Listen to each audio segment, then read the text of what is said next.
is ticking. Clock runs around, days in and out, can't really call it living. Somewhere I let light go dark, but here's where my new story starts. Take my life and let it be set on fire for all to see. Break me down, build me up again. Don't leave me the way I've been. Take my heart into your hands. Come and finish what you began. Till I seek your kingdom first. Till I shine, shine like heaven on earth. Like heaven on earth. I wanna wake, I wanna see all of the ways you're moving. Show me the need, cause I wanna be a part of what you're doing. In my heart, let kingdom come. Not my will, but yours be done. Take my life and let it be set on fire for all to see. Break me down, build me up again. Don't leave me the way I've been. Take my heart into your hands. Come and finish what you began. Till I seek your kingdom first. Till I shine, shine like heaven on earth. Like heaven on earth. Help me move when I should move. Help me rest when I should rest. Help me give what I should give. All of me, nothing less. Help me speak your grace and truth. Help me fight for those who care. Help me love the way you love. Never holding nothing back.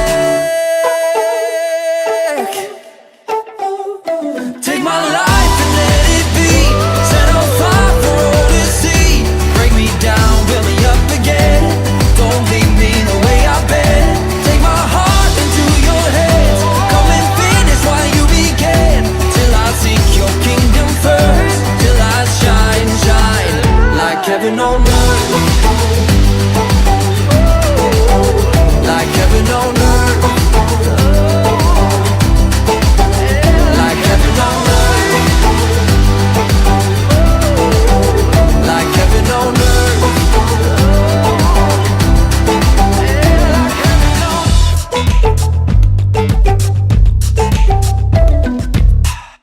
My name's Sean, and earlier this year got the opportunity to go over to East Timor for a mission trip. Hi, I'm Leanne.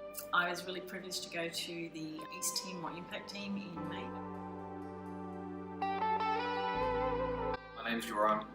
I went to East Timor. Hi, my name's Danny. Earlier this year I actually went on an overseas impact team to East Timor. I'm Sam, went to East Timor this year. Went with a group of people from church and it was one of the most amazing trips I've ever been on. Very humbled, especially when I got over there and saw the way that they lived, the way that they worshipped. It was very eye-opening. The people there were very willing to listen to what you had to say about Jesus, and we were able to outreach in areas that had never really heard anything. It was just very encouraging to see that there were people that were hungry to hear the message about how Jesus died. Disciples over there, you can just see that they all got a hunger for God. They all want to draw near to God. One of the services, we had a blackout. All the instruments went off. It was just the drums going, and you could barely hear the vocals. The body of the church that really lifted up, the name of God. We do an altar call, and half the church, at least, will go up to the altar at the same time. Kept pastor very busy with praying for healing, and you really did have to do sometimes group healings because it was just quite intense, but it was just encouraging to see the way God was moving. People in East Timor, they were just so lovely and friendly to be around. Instantly we were welcomed. The people in the congregation were really encouraging. Considering the background that they have, growing up in and living in a third world country, they were just so humble and open and giving. I really linked hearts with the girls in church. Their testimonies are so encouraging, and I myself was really encouraged at just how much they hungered for God. There was one particular fellow, The outreach director that was there. Rui, who would drive around and pick people up before the service in his ute. Everyone would jump in the back. One thing that really touched me was just the large heart that he had and just the amount that he just surrendered just in serving, being outreach director, just running outreaches, just his full-time job. And he told me that after service, drop us off to the restaurant. Afterwards, he'd be driving around for probably 2 hours, dropping people off. And as we're there fellowshipping, feeding our faces off, we see him later on come, probably have whatever's left over, and then he drop us home. And I found that very inspiring and encouraged me to be able to do so much more with what we have here. just from his life, his example to me, really motivated me to lay it all down, because when it comes to the kingdom of God, that's what it's all about. On the last day, I met a lady, a great grandma, which is very unusual because there's a big generation gap there because of the war. And not only did she accept Jesus as her Lord and Saviour, but God radically healed her back. And I was able to sort of give her some provision, which was absolutely nothing for me, but the smile on her face was awesome. They have the same spirit as we do here in Sydney, the same discipleship, the same vision of fruitfulness and revival. That was really something that just struck me. You know, we have the same vision, we have the same goal, and just as what we're doing here in Sydney, they're also doing in East Timor, and it works. The thing that I learned is not to get distracted by what we have over here in Australia. There's got more opportunities here. East Timor, they've pretty much got nothing. They're literally clinging on to Jesus. They're dedicated to Him. That's the primary motive. Obviously, just seeing the conditions that they live definitely shows where the gospel needs to be hit, where the gospel needs to be reached.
Lately I've been reeling, watching the nightly news. Don't seem to find the rhythm, just wanna sing the blues. Feels like a song that never stops, feels like it's never gonna. Gotta get that fire back in my bones before my heart turns into stone. So when somebody please pass the megaphone, I'll shout it on the count of three.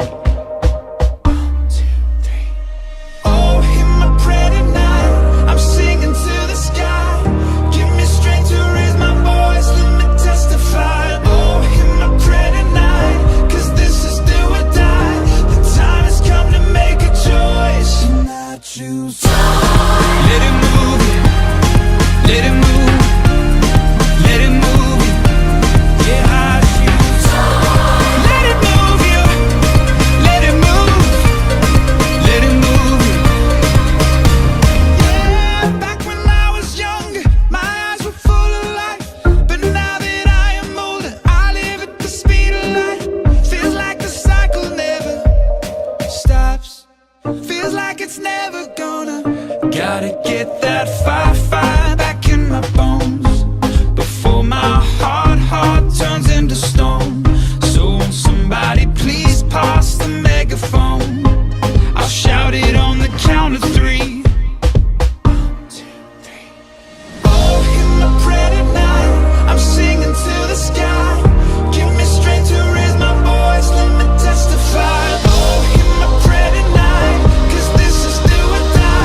Let it move you.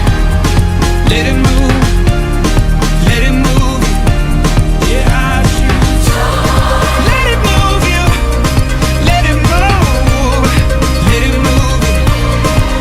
Though I walk through the valley in the shadow of night, oh, with you by my side, I'm stepping into the light. I choose.